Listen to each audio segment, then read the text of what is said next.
Hello mabibi na mabwana, leo tunaendelea pale pale mwendelezo wetu wa kuedit jingle kwa kutumia Adobe Audition 1.5 na mimi niite DJ Goz TZ.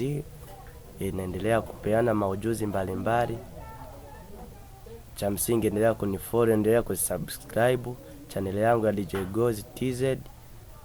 Leo tunaenda kujifunza namna ya kuadi jingle kuweka kwenye Adobe Audition 1.5.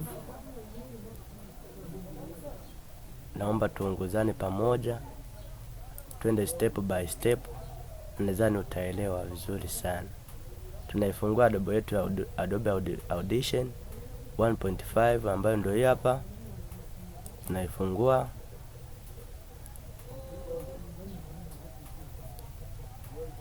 Subiri ifunguke, hii hapa unaifungua. Naifungua. Inafunguka hivi Adobe Audition 1.5. Itafunguka hivi. Cha kwanza utakuja kwenye files. Utakuja kwenye new. Utachagua ambayo unataka kuitumia kwenye stereo au normal. Utapiga okay. Ngoja nitumie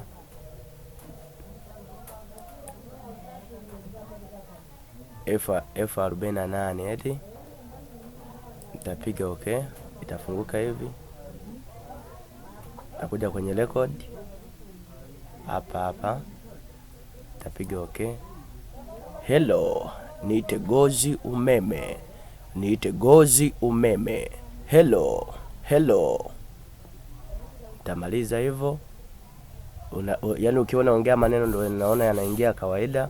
Ngoja kwa leo tuishie hapa, tulikuwa tunapeana maelekezo tu. Kimaliza itafunguka hivi, tuisikilize jingle yetu. Okay.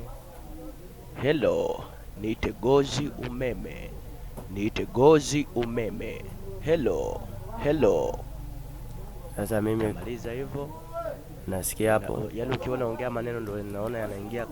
Sasa mimi nataka ni edit ka jingle kidogo. Utapiga delete. Na hapo uta select, utapiga delete.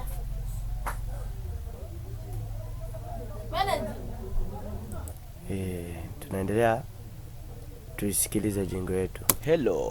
Hello. Hapa ujingo wa bora inatokana na mic unayotumia. Mimi hapa sina mic, nimetumia mic ya kompyuta. Kwa hiyo nasikia hata quality yake ni ndogo. Hello. Nadhani leo tutaishia hapa. Tukutane kwenye tutorial nyingine inayofuata. Endelea kunifollow, endelea kusubscribe channel yangu ya DJ Goz TZ. Tuendelee kupeana maujuzi mbalimbali. Asante.